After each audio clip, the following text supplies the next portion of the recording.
రాప్తాడు నియోజకవర్గం కందుకూరు ప్రాంతంలో ఇక్కడ చూడవచ్చు మనకు దాదాపు 200 ఇళ్ళు నిన్న రాత్రి కురిసినటువంటి భారీ వర్షానికి ఈ ఏదైతే ఉందో 200 ఇళ్ళకు పైగా ఇక్కడ జలమయమైనటువంటి పరిస్థితి. ఇక్కడ ఏదైతే ముసలి వాళ్ళు మొత్తం అంతా కూడా బయటకు వచ్చి, ఎందుకంటే ఇళ్లలోకి నీరు చేరినటువంటి నేపథ్యంలో సామాన్లు కావచ్చు, లేదంటే ఇతర తిండి గింజలు కావచ్చు, ఇటువంటివన్నీ కూడా పూర్తిగా జలమయమైనటువంటి పరిస్థితి. ఇక్కడ ఇప్పటికే అధికారులు అయితే ఇక్కడికి వచ్చి పర్యవేక్షిస్తున్నటువంటి నేపథ్యం. మరి అధికారులు ఏం చెప్తారు, అసలు తహసీల్దార్ గారు మన మేడం గారు ఉన్నారు, ఏం చెప్తారు ఇక్కడ ఏంటి మేడం ఈ ప్రధానంగా ఇంత పెద్ద ఎత్తున నీరు రావడానికి ప్రధాన కారణం? మనకు ప్రధానంగా ఏంటంటే వర్షం అనేది నైట్ మనకు రావడము, తర్వాత వాటర్ ఫ్లో అనేది దాదాపు ఇక్కడ 1 కిలోమీటర్ దూరంలో కల్వర్ట్ ఉంది. ఆ కల్వర్ట్ నుంచి వర్షం నీళ్లు మామూలుగా ఫ్లో అవుతూ ఉంటాయి, కానీ అక్కడ ఏదో కొంచెం బ్లాక్ కావడంతో ఆ వాటర్ అంతా కూడా ఈ సిపిఐ కాలనీకి రావడం జరిగింది. అయితే మనకు సిపిఎం లీడర్ అయిన మల్లికార్జున గారు వెంటనే మనకు ఫోన్ చేయడంతో ఎంపీడీఓ మేడం మేము వెంటనే రెస్పాండ్ అయ్యి 2 జేసీబీలను మాట్లాడి వెంటనే ఆ ఫ్లో అయిన కాలనీలో ఫ్లో అయిన వాటర్ని అందరినీ కూడా ఆ బుషెస్ అవన్నీ కూడా క్లియర్ చేసి వాటర్ ఫ్లో అయ్యేటట్టు చేసినాము. దానివల్ల ఏంటి అని అంటే దాదాపు ఇక్కడ 150 నుంచి 200 హౌసెస్ ఉన్నాయి. ఆ వాటర్ అనేది ఇళ్లలోకి వెళ్ళకుండా కొంచెం మనము నష్టాన్ని అయితే అరికట్టగలిగినాము. అయితే దాదాపు ఇప్పుడు ఒక 30 నుంచి ఇళ్లలో ఉన్న వాళ్ళందరూ కూడా రోడ్డు మీదకి రావడంతో వీళ్ళకి మోడల్ స్కూల్ దగ్గరలో ఉన్నటువంటి మోడల్ స్కూల్లో అకామిడేషన్ ఏర్పాటు చేసి వాళ్ళకి ఇప్పుడు టిఫిన్ మధ్యాహ్నం భోజనం అంతా కూడా ఏర్పాటు చేయడం జరుగుతూ ఉంది.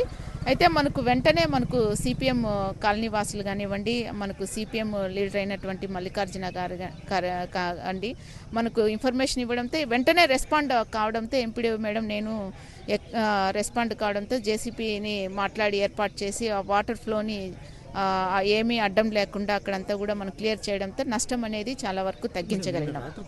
వర్షం ఇంపాక్ట్ ఇక్కడ ఒకటే ఉందా, ఇంకా ఇక్కడ వివిధ ప్రాంతాల్లో మనకు మన మండలంలో, మన రాప్తాడు మండలంలో ఇక్కడే ఎక్కువగా మనకు ప్రభావితమైంది. రామనేపల్లి అక్కడ కూడా కొంచెం వాటర్ ఉంది, కానీ అక్కడైతే అంత నష్టం ఏం లేదు. అక్కడ కూడా కొంచెం వాటర్ అనేది ఫ్లో చేయించేసినాము జేసీపీతో మాట్లాడి. ఎక్కువగా మనకి ఈ ప్రాంతమే ఎక్కువగా ఎఫెక్ట్ అవుతా ఉంది. మనకు మెయిన్గా ఈ కల్వర్ట్ అనేది వాటర్ ఫ్లో కాకుండా అక్కడ కొన్ని బుషెస్ అవన్నీ కూడా ఉండడంతో ఆ వాటర్ అంతా బ్యాక్ వచ్చి ఇక్కడ వాటర్ అనేది మనకు ఫ్లో అవుతూ ఉంది. దానివల్ల ఈ ప్రాంతం అనేది మనకు ఎక్కువగా ప్రభావితం అవుతూ ఉంది. మీ నోటీస్లో ఏమన్నా ఏం చేయబోతున్నారు? ఎందుకంటే ఎస్పెషల్ వాళ్ళకి తిండి గింజలతో సహా సామాన్లతో సహా పూర్తి జలమయమైనటువంటి పరిస్థితి. ఏం చెప్పారు? ఇప్పుడు మాకు ఉదయాన్నే మన సిపిఐ లీడర్ అయినటువంటి మల్లికార్జున గారు ఫోన్ చేయడం జరిగింది. వెంటనే మేము మా పంచాయతీ సిబ్బంది జేసీబీ ఏర్పాటు చేసి ప్రజెంట్ వాటర్ అన్ని పోవడానికి ఏర్పాటు చేస్తున్నాము. అలాగే మా తహసీల్దార్ మేడము మేము ఇద్దరు కోఆర్డినేషన్స్తో ఇక్కడ వాళ్ళకి ఏదైనా ఫెసిలిటీస్ ఏర్పాటు చేయడమా, ఫర్దర్ అక్కడ వాటర్ ఏదైనా స్టాగ్నేట్ అవ్వడం కానీ, లేదంటే అక్కడి నుంచి ఎక్కడైతే సమస్య ఉందో అది మన గౌరవ డిస్ట్రిక్ట్ కలెక్టర్ సార్ గారి దృష్టికి తీసుకెళ్ళి అక్కడ వర్క్ అనేది స్టార్ట్ చేయించి ఇక్కడ పర్మనెంట్ సొల్యూషన్ చేయడానికి ఏర్పాటు చేస్తాం. Thank you. చూడవచ్చు మొత్తం జలమయమైనటువంటి పరిస్థితి. ఇక్కడ నాయకులు కూడా, ఎందుకంటే సిపిఎం నాయకులు ఇక్కడ, సిపిఐ నాయకులు ఇక్కడ ఉదయం తెల్లవారుజామునే అప్రమత్తం అవడం వల్లనే కాస్త మేము, ఎందుకంటే ఇమ్మీడియట్గా అధికారులు ఇక్కడికి వచ్చి యాక్షన్ తీసుకోవడానికి అవకాశం ఉండింది అని చెప్పేసి తహసీల్దార్ మేడం చెప్తుంటాను. లీడర్ మల్లికార్జున గారు ఉన్నారు. సరే ఏంటి, ఎందుకు ఇంత పెద్ద ఎత్తున వర్షం ఇళ్లలోకి రావడానికి ప్రధాన కారణం? రాత్రి కురిసినటువంటి అకాలంగా కురిసిన భారీ వర్షం వల్ల మరి పైనుంచి వస్తున్నటువంటి వాటర్ అంతా కూడా కాలువల ద్వారా ముందుకు పోవాల్సినటువంటి అవసరం ఉన్నప్పటికీ ఆ కాలువలన్నీ కూడా బ్లాక్ కావడం వల్ల, అదేవిధంగా ఆ చుట్టూ ప్రాంతంలో రియల్ ఎస్టేట్ వాళ్ళంతా కూడా ఆ కాలువని ఆక్యుపై చేయడం వల్ల అక్కడ పోవాల్సిన నీరంతా కూడా సిపిఐ కాలనీలోకి రావడం జరిగింది. మరి రాత్రి ప్రజలందరూ కూడా ఇబ్బందులు పడ్డారు. 4 గంటల సమయంలో కాలనీలో ఉన్నటువంటి యువకులందరూ కూడా వాళ్ళందరూ కూడా చైతన్యవంతమై అందరూ కూడా అలర్ట్ చేసి పిల్లలందరూ కూడా చేశారు. అదే సందర్భంలోనే ఫారెస్ట్ అధికారులకు, అదేవిధంగా ఎంఆర్ఓ గారికి, ఎంపీడీఓ గారికి కూడా తెలియజేశాం. వాళ్ళు కూడా స్పాంటేనియస్గా రెస్పాండ్ అయ్యారు. ముఖ్యంగా ఫారెస్ట్ అధికారి శ్రీనివాస్ రెడ్డి గారు తన రిస్క్ టీమ్తో ఇక్కడికి వచ్చి వాళ్ళందరూ కూడా అనేక మంది ప్రాణాలు కూడా కాపాడడం జరిగింది. వాళ్ళే లేకపోతే ప్రాణ నష్టం కూడా జరిగినటువంటి పరిస్థితి వచ్చేది. ఎమ్మెల్యే గారి దృష్టికి కూడా తీసుకుపోయినా వెంటనే ఇక్కడికి జేసీపీలను పంపించేసి క్లియర్ చేస్తూ ఉన్నారు. ఇక్కడ ఎందుకంటే ఇక్కడంతా పేదవాళ్ళు, ఈ పేదవాళ్ళు నివసిస్తున్నటువంటి కాలనీలో మొత్తం అంతా కూడా నిస్సహాయస్థితులు అయిపోయినారు. ఇప్పుడంతా వాళ్ళకు ఉన్నటువంటి ఆహార ధాన్యాలు, బియ్యము, బ్యాళ్ళు, వంట సామాగ్రి అంతా కూడా ఇక్కడ మొత్తం నీళ్ళలోనే ఇదైపోయింది. అందుకోసం వాళ్ళకి ప్రత్యామ్నాయమైన ఏర్పాట్లు కూడా చేయమని మేము కోరాం. అందుకోసం ఎమ్మెల్యే గారు కూడా స్పందించి వీళ్ళందరూ కూడా ఇప్పుడు టిఫిన్ ఏర్పాటు చేసి మధ్యాహ్నం కూడా భోజనం ఏర్పాటు చేస్తామని చెప్పారు. ఇది 3 సందర్భంలో ఇక్కడికి రావడం జరిగింది, 3 దఫాలుగా. ఇప్పటికైనా దీనికి శాశ్వత పరిష్కారం ప్రభుత్వం కనుగొనాలి. ఎందుకంటే పైన పోవాల్సిన నీళ్లు ఇక్కడికి రావడం అనేది ఇది ఏమాత్రం కూడా కూడా ఇది కాదు. ఎందుకంటే ఈ కాలనీలో ఎంత వర్షం పడినా కూడా ప్రతి చినుకు కూడా ముందుకు వెళ్ళిపోతుంది. కానీ అక్కడ ఆ కాలువ సక్రమంగా లేకపోవడం వల్ల, ఆ కాలువలో ఆక్యుపై చేయడం వల్ల, అక్కడ పోవాల్సిన నీళ్లు ఇక్కడికి రావడం వల్ల ఈ ప్రమాదం జరుగుతూ ఉంది. ఎందుకంటే ఇప్పుడు ఉన్నటువంటి యువకులంతా కూడా అలర్ట్ అయ్యి మేల్కొని వెంటనే రెస్పాండ్ అయ్యి ప్రాణ నష్టం జరగకుండా చూసుకున్నారు. ఒకవేళ అదే ఏమన్నా మిడ్ నైట్ అట్లాంటి ప్రాంతంలో జరిగి ఉంటే ప్రాణ నష్టం కూడా జరిగి ఉండేది. కాబట్టి వెంటనే ప్రభుత్వం కూడా దీనికి ప్రత్యామ్నాయమైనటువంటి ఏర్పాటు చేయాలనేసి మేము భారత కమ్యూనిస్ట్ పార్టీ సిపిఐకి కోరుతా ఉన్నాం. సార్, ముఖ్యంగా ఇక్కడ ఎన్ని కుటుంబాలు నివాసం ఉంటాయి? అందులో ముఖ్యంగా మీరు చెప్పినటువంటి అక్కడ కాలువకు సంబంధించి ఎమ్మెల్యే దృష్టికి ఏమైనా మీరు తీసుకెళ్లారు? ఇక్కడ దాదాపు ఇప్పటికీ ఒక 13 సంవత్సరాల నుంచి దాదాపు 200 మంది పైబడి పేదవాళ్ళందరూ కూడా నివసిస్తూ ఉన్నారు. ఇక్కడ అనేకమైన మౌలిక సదుపాయాలు కూడా కల్పించడం జరిగింది. అయితే ఇక్కడికి ఈ వాటర్ వస్తూ ఉన్నాయనేసి గతంలోనే 3 సందర్భంలో వచ్చినప్పుడు స్థానిక ఎమ్మెల్యే గారు కూడా చూశారు. అప్పుడు దానికి ఇక్కడ వాటర్ రాకోకుండా అక్కడ ఆ కలవట్టు దగ్గర ఒక మట్టి వేశారు. కానీ మధ్యలో ఈ మధ్య కాలంలో రైల్వే వాళ్ళు ఆ మట్టిని మొత్తం తీసేయడం ద్వారా అవన్నీ కూడా ఇక్కడికి వస్తూ ఉన్నాయి. అది కాదు దీనికి పరిష్కారం, ఆ కాలువలు క్లియర్ చేయాలి.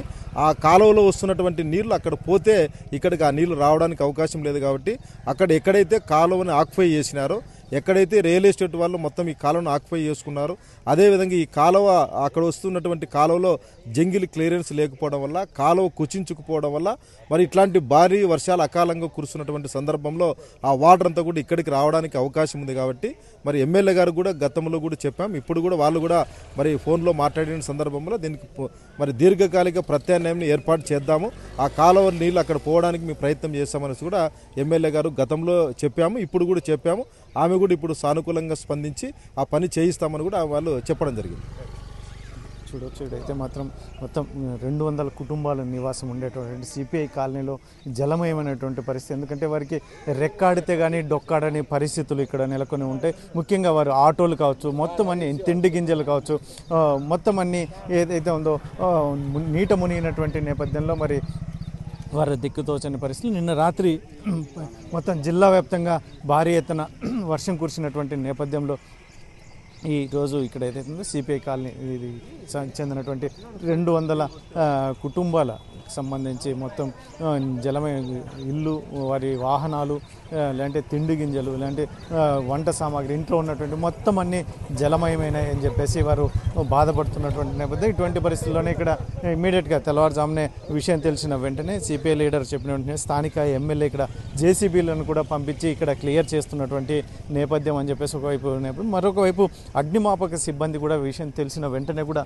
సంఘటనా స్థలానికి వచ్చి ఇక్కడ తను ఏదైతే ఉందో మొత్తం ఎవరిని ఇబ్బంది పడకుండా, ముఖ్యంగా చిన్నపిల్లలు, వృద్ధులు ఎవరైనా ఉంటే, ఎందుకంటే నీటితో ఇంకా ఆ తర్వాత చీకట్లో సరిగా తెలియకపోవచ్చు, తర్వాత ఫ్లో పెరిగితే మాత్రం వృద్ధులు కావచ్చు, చిన్నపిల్లలు కావచ్చు చాలా ఇబ్బందులకు గురయ్యే పరిస్థితులు ఉంటాయి. కాబట్టి ఉదయం తెల్లవారుజాము తెలిసిన వెంటనే అగ్నిమాపక సిబ్బంది కూడా ఇక్కడికి వచ్చి మొత్తం తగు చర్యలు తీసుకుంది అని చెప్పేసి కూడా స్థానికులు చెప్తున్నటువంటి నేపథ్యంలో మరి మొత్తం మీద అయితే మాత్రం వీరికి ఈరోజు చెందిన ఉదయమే టిఫిను, భోజనము ఇవన్నీ కూడా ఏర్పాట్లు చేస్తున్నాయి. ఎందుకంటే వీరు ఏమాత్రం వంట కూడా చేసుకోలేనటువంటి పరిస్థితులు నెలకొన్నటువంటి నేపథ్యంలో మొత్తం జలమయమైనటువంటి కాలనీ మొత్తం అంతా జలమయమైనటువంటి పరిస్థితి.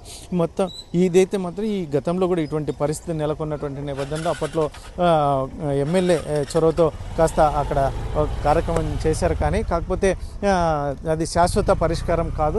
ఇప్పుడు ప్రస్తుతానికి శాశ్వత పరిష్కార దిశగా ఆలోచన చేద్దాం, ఖచ్చితంగా దీనికి ఏదైనా ఒక ప్రణాళిక సిద్ధం చేసి దీన్ని క్లియర్ చేద్దామని కూడా ఎమ్మెల్యే హామీ ఇచ్చినట్టుగా ఇక్కడ స్థానిక సిపిఐ నాయకులు చెప్తున్నటువంటి నేపథ్యంలో మరి చూడొచ్చు, దాదాపు మోకాళ్ళు లోతుకు పైగా నీళ్లు ఇక్కడ కాలనీలో జలమయమైపోయి ఉన్నటువంటి పరిస్థితి.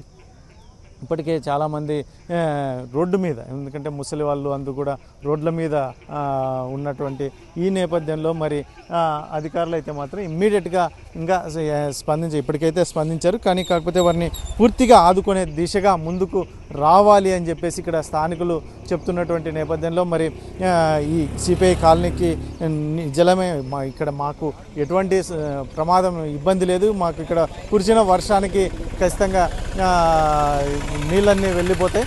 కాకపోతే అక్కడ ఏదైతే ఉందో కల్వర్ట్లు కానీ ఇలాంటి ఆడ ఆక్యుపై చేసుకున్నట్టు కొన్ని ప్లేసుల్లో కావచ్చు, ఇటువంటి పరిస్థితుల వల్లనే ఈ పరిస్థితి మాకు నెలకొని ఉంది అని చెప్పేసి చెప్తున్నటువంటి నేపథ్యం. ఇప్పటికే భోజనము ఏర్పాట్లు కూడా ఇక్కడ చూడవచ్చు మనం. మొత్తం ఈ ఎమ్మెల్యే ఆధ్వర్యంలో ఇక్కడ మొత్తం ఏర్పాటు చేశారని చెప్పి చెప్తున్నటువంటి నేపథ్యంలో మరి ఇక్కడ స్థానికులు ఎవరైతే ఉన్నారో దాదాపు 200 మందికి పైగా చాలామంది ఇక్కడ ఉన్నటువంటి నేపథ్యంలో వారిని ఆదుకునేందుకు భోజన సదుపాయము అందులోనే టిఫిన్ కూడా ఇప్పటికే వచ్చినటువంటి ఇక్కడికి చేరుకున్న నేపథ్యం ఎవరికి కూడా ఎటువంటి ఇబ్బంది లేకుండా చిన్నపిల్లలు వృద్ధులు అందరికీ కూడా సమానమైనటువంటి వారికి సేవలు అందించాలి. ముఖ్యంగా ఇప్పుడు వాటర్ వచ్చినటువంటి చేరుకున్నటువంటి నేపథ్యంలో ఇక్కడ ఏదైతే వ్యాధులు కూడా ప్రబలే అవకాశం ఉంటుంది కాబట్టి వారికి దీర్ఘకాలికమైనటువంటి సమస్యలు కూడా వచ్చే అవకాశం ఉంటుంది కాబట్టి ఆ రకంగా మెడికల్ సిబ్బందిని కూడా పంపేందుకు సిద్ధమవుతున్నట్టుగా ఇక్కడ అధికారులు చెప్తున్నారు. మరి మొత్తం మీద అయితే ఇక్కడ సిపిఐ కాలనీలో ఉన్నటువంటి పరిస్థితులు పూర్తిగా మరొకసారి ఇటువంటి పరిస్థితి రాకూడదు అంటే కనుక పైన ఉన్నటువంటి ఏదైతే ఉందో కాలువ పూర్తి స్ట్రక్ అయిపోయినటువంటి నేపథ్యంలో దాన్ని క్లియర్ చేస్తే మాకు ఇటువంటి ఇబ్బంది ఉండదు అని చెప్పేసి ఇక్కడ స్థానిక నాయకులు చెప్తున్నటువంటి నేపథ్యంలో ఆ దిశగా మేము ఖచ్చితంగా క్లియర్ చేస్తామని ఇప్పటికే స్థానిక ఎమ్మెల్యే హామీ ఇచ్చినట్టుగా తెలుస్తుంది. మరి చూడాలి మరి ఏం చేస్తారనేది కాస్త వేచి చూడాల్సిన అంశం. కెమెరా పర్సన్ సుధాకర్తో చెల్లకనేడు RTV అనంతపురం. మరిన్ని వీడియోస్ కోసం ఛానల్ ని సబ్స్క్రైబ్ చేయండి. లేటెస్ట్ అప్డేట్స్ కోసం వాట్సాప్ ఛానల్ ని ఫాలో అవ్వండి. ఆ లింక్ డిస్క్రిప్షన్ లో ఉంది.